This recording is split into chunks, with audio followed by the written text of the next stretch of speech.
Sur l'écran, nous observons un système qui utilise un compresseur à piston de 1 quart HP, conçu à la fois pour le refroidissement et la congélation, et fonctionne avec le gaz réfrigérant R6Sensa. Maintenant, détaillons les 10 caractéristiques techniques les plus pertinentes de ce système, que tout technicien compétent doit connaître. 1. À moins 20 degrés Celsius, équivalent à moins 4 degrés Fahrenheit, le système fournit une capacité de refroidissement de 937 BTU par heure, équivalent à 236 kcal par heure. 2.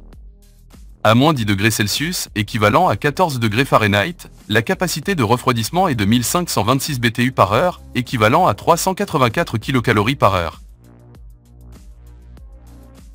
3.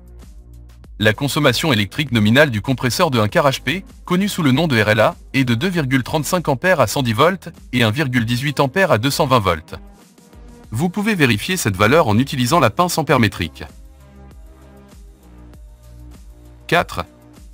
Pour une température de moins 20 degrés Celsius, un tube capillaire d'un diamètre de 0,039 pouces et d'une longueur de 4,46 pieds, équivalent à 1,36 m, est recommandé.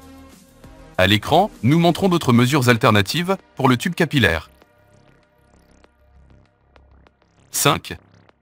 Pour une température de moins 10 degrés Celsius, un tube capillaire de 0,047 pouces de diamètre et une longueur de 6,29 pieds, équivalent à 1,92 m, est suggéré. À l'écran, nous montrons d'autres mesures alternatives pour le tube capillaire. 6. Pour les applications à basse température, avec une valeur de moins 20 degrés Celsius, la pression du manomètre basse pression doit être de moins 4,19 livres par pouce carré. Si vous avez besoin de recharger l'équipement, n'oubliez pas que vous pouvez le faire en phase liquide ou gazeuse, car le R6Sensa est formé uniquement d'un seul gaz. Souvenez-vous qu'en raison des valeurs de pression très basses, il est plus précis de charger le R6Sensa par poids.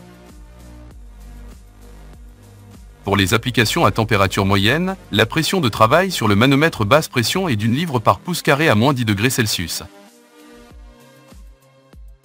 8.